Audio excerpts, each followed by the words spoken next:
السلام عليكم ورحمة الله وبركاته. ازيكم حبايبي، عاملين ايه؟ اهلا بيكم في حلوة وحادق مع شيرين. النهاردة جايبه لكم وصفة حلوة جدا، زي ما انتوا شايفين صينية بطاطس سهلة جدا وبسيطة جدا، مع فرخة كده مشوية على وشها، وكمان رز بالشعرية. يا جماله ويا تكاته ويا حركاته.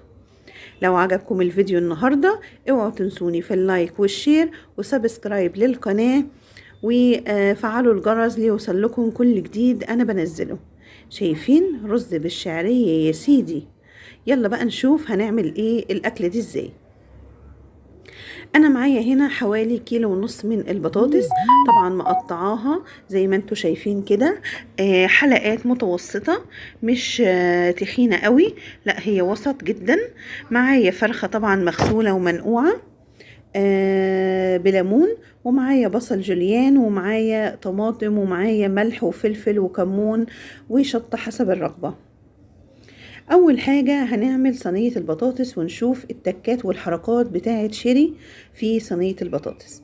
انا هنا جبت صينية، نزلت بمعلقة سمنة كبيرة، وهنزل بالتوابل بتاعتي، الملح والفلفل والكمون وحبة شطة، دي طبعا حسب الرغبة زي ما قلت لكم. هننزل بالتوابل كده ونشوحها لحد ما نشم الريحة بتاعتها كده، ونشوف هنعمل ايه تاني. اول ما التوابل بتاعتي تتكتك كده بالشكل اللي انتوا شايفينه وريحتها تطلع بالشكل ده، هبتدي اول حاجة انزل بالفراخ بتاعتي واديها صدمة. طبعا زي ما انتوا عارفين الفراخ بنغسلها كويس جدا، بننقعها لمدة ساعة في محلول ملح وليمون، تمام، عشان تشيل اي زفارة منها. هنزل بالفراخ بتاعتي واديها صدمة كده عشان اقفل المسام بتاعتها، وفي نفس الوقت اي زفار اي حاجة مش هتلاقي اي حاجة في الفراخ، وهتبقى طعمها بصراحة تحفة. اخدت تشويحة بالشكل اللي انتوا شايفينه ده، وقلبتها على الجنب التاني. هبتدي اقلب فيها كده عشان تاخد من التوابل ومن السمنة، وتاخد التشويحة اللي انا محتاجاها. طبعا الفرخة دي في حدود 2 كيلو، يعني ما تكبريهاش، لان انا مش هسلقها، هي هتستوي بسوى البطاطس. هنبتدي بقى نطلع الفرخة بالشكل ده بعد ما شوحناها. شايفين يا جمالها، خدت لون عظمة. هبتدي بقى انزل مطرح الفرخة، هنزل بالبصل بتاعي متقطع جوليان زي ما انتوا شايفين كده رفيع، وهبتدي ان انا اشوحه في التوابل والسمنة مطرح الفراخ. هنا البصل بقى بياخد طعم الفراخ وبياخد طعم التوابل، انا مش محتاجة غير تشويحة مش اكتر. انا بس ولا هاخد لون ولا اي حاجة، مجرد ان هو بس كده ياخد تشويحة مع السمنة والتوابل.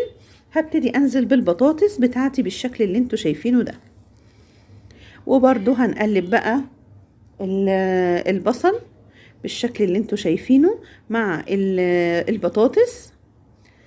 يا سيدي بقى لو عايزه بقى قرن فلفل سبايسي رومي، بس انا فعلا في الوقت ده ما كانش متاح عندي، بتدي للبطاطس ريحه حكايه. هنزل بقى بالفراخ بتاعتي اللي انا شوحتها، هنزل بيها على وش البطاطس بالشكل اللي انتوا شايفينه ده، تمام. وهبتدي انزل بالطماطم المعصوره كلها كده، وهنبتدي نهزها بقى كده ونتأكد ان الطماطم وصلت لقاع الصينية، وهنسيبها على النار تاخد غلوتين معانا لحد ما نعمل الرز بتاعنا. انا بحب الرز يبقى بسمنة وزيت، بحس ان الزيت بيديله لمعة وفلفلة كده بتبقى حلوة قوي.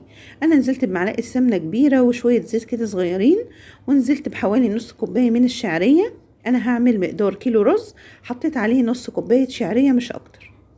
هنحمر الشعرية لحد ما تاخد اللون الجلد اللي انتوا شفتوه ده، وهغسل كيلو الرز ده، رز مصري يا جماعة. هنزل بكيلو الرز بالشكل اللي انتوا شايفينه، وهشوح الرز كده مع الشعرية لحد ما ينشف خالص بالشكل ده. وهبتدي انزل بالمية بتاعتي المغلية، مقدار كوباية الرز المصري بياخد كوباية مية قصادها، كوباية بس مش اكتر. وبنزل بقى بمقدار الملح، وده طبعا حسب الرغبة. واقلب كويس كده الملح في الرز، ونسيبه بقى. اول ما يغلي الرز معايا هنبتدي نوطي عليه النار خالص، يهدى ويتشرب، هيبقى زي الفل الرز معايا. ودي كانت سفرة المتواضعة في نهاية الفيديو.